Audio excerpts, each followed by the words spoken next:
least it's not flat yet. It's a puncture. I have a few simple tools here. Actually, I'm just going to show you guys in case, but if we're lucky enough it's a screw and you have to unscrew it, you have the actual bit to go into this. The easiest thing would be to just try and unscrew it. But if that doesn't work, you can always use a pair of pliers, maybe grab a hold of it, yank it out. Use maybe one of these pry bars. I've got a few tools. I mean, whatever works.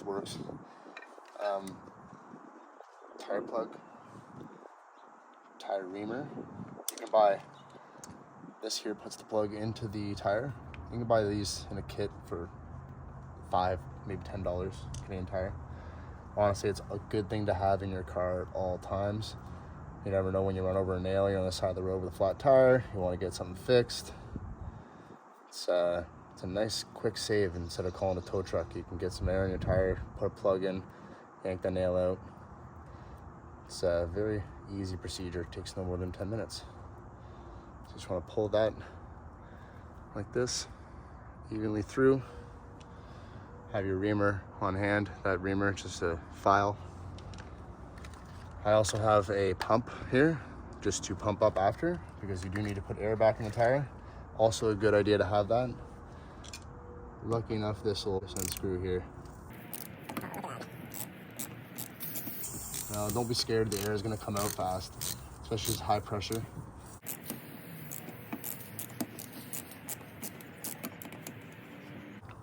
Doesn't want to come out, so.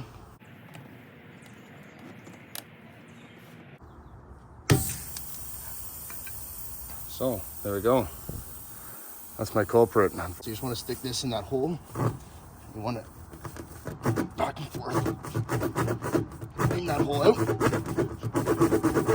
And this is so your tool with the plug can go in. Just want to push until it's about halfway in. Now, this part can be a little difficult, especially when it's close to the car and you don't want to hit it. I find sometimes too, I guess to be like this, you want to maybe ream the hole a bit bigger. She does not want to go in there.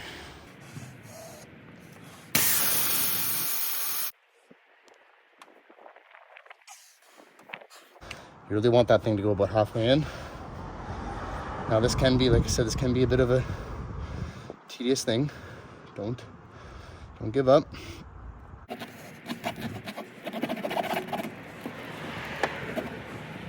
All right, let's try this again. She does not want to go in there.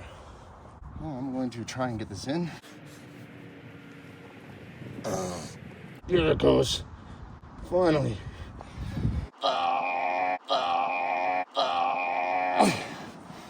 Okay.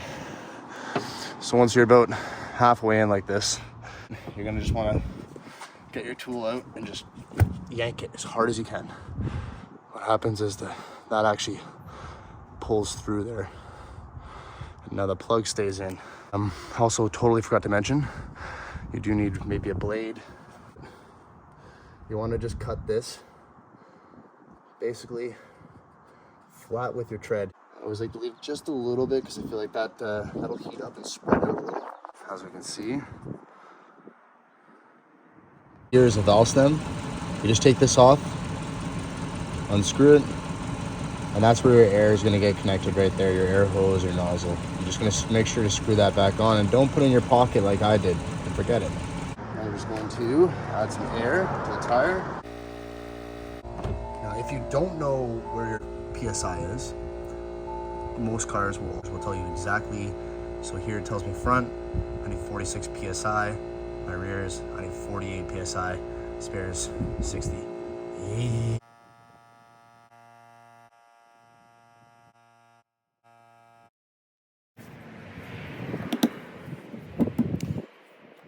So there you go.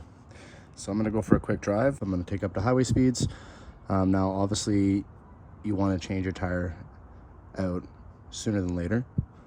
When you're doing, when you put a plug in, now there's a plug in, obviously it's not gonna be as good as a tire without a plug, but I have plugged a tire 3 different times and drove that baby down to bald. And those plugs were in there the entire time I drove that thing.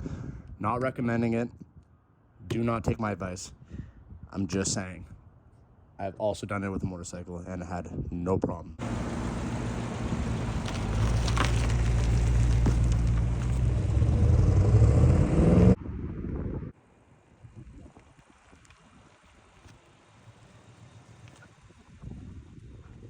Just got back from a drive. Did about maybe 35 kilometers.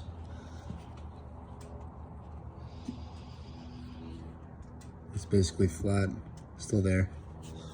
Still has all the pressure. Yeah, so that's how you patch a tire, fix a tire. If this helped, like, comment, subscribe.